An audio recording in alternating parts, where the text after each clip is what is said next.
Well, back to our top story now. The search for four men feared dead after an Australian military helicopter crashed off central Queensland has widened its area of interest as questions now remain over the future of the Taipan.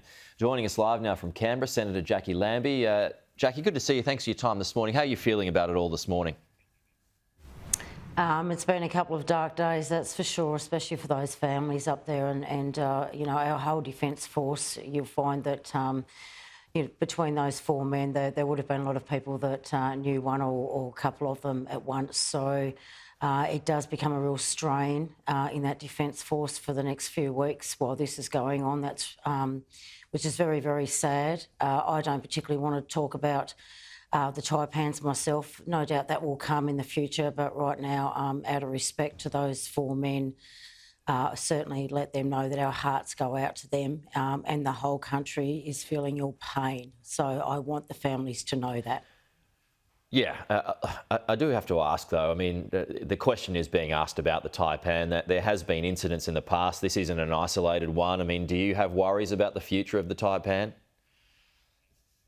I think that we've had worries about the future of the Taipan for quite some time. I would think that it'll be a quiet couple of weeks out of respect to those men, and then you'll see more information starting to filter through. That's how it happens, Pete. So you know, I'll just sit back and wait. That will come through. But I imagine there's some questions that need to be asked, and we need some answers, and that will come in time.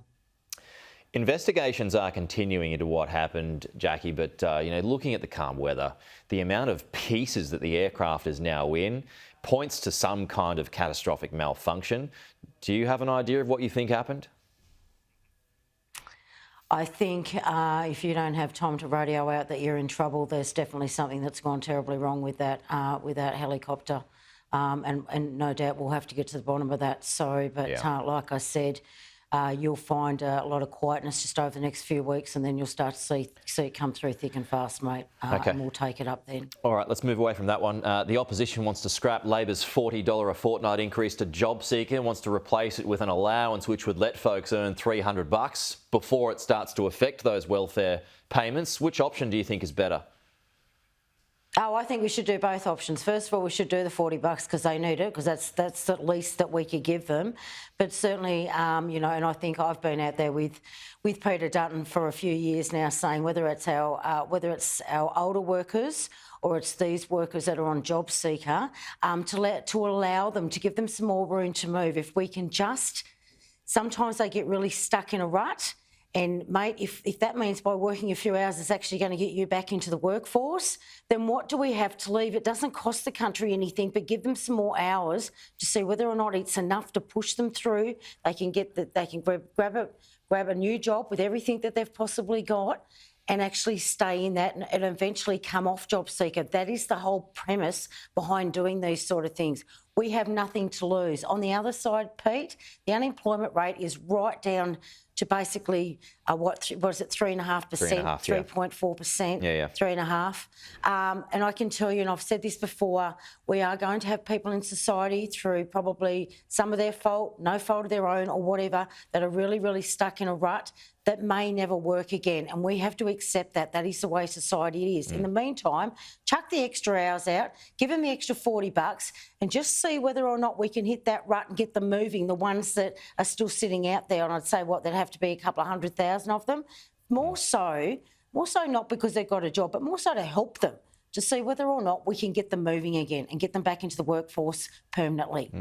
Okay, so you like one of each there. What about the housing, future housing fund? The Labor government wants to give that another try. The Greens, I was talking to Max on Friday, and he says they're open to negotiations. The coalition, Paul Fletcher just said they are most certainly not going to change their view. What's your take on this second attempt?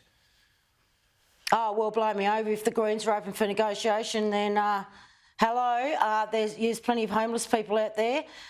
If you really want to negotiate, how about you go out and have a talk to those people that are living in their tents? Because quite frankly, I don't know what more negotiation that you need.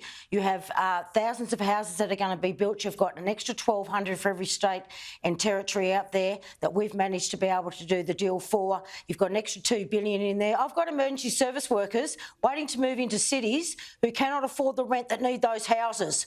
So the Greens, while you're sitting there sipping your bloody lattes for the morning, you may want to remember that we're still in the middle of winter. Quite frankly, I find their behaviour over this housing deal absolutely one of the most shameful things I've seen come out of the Green Party in the 10 years I've been in and out of this place.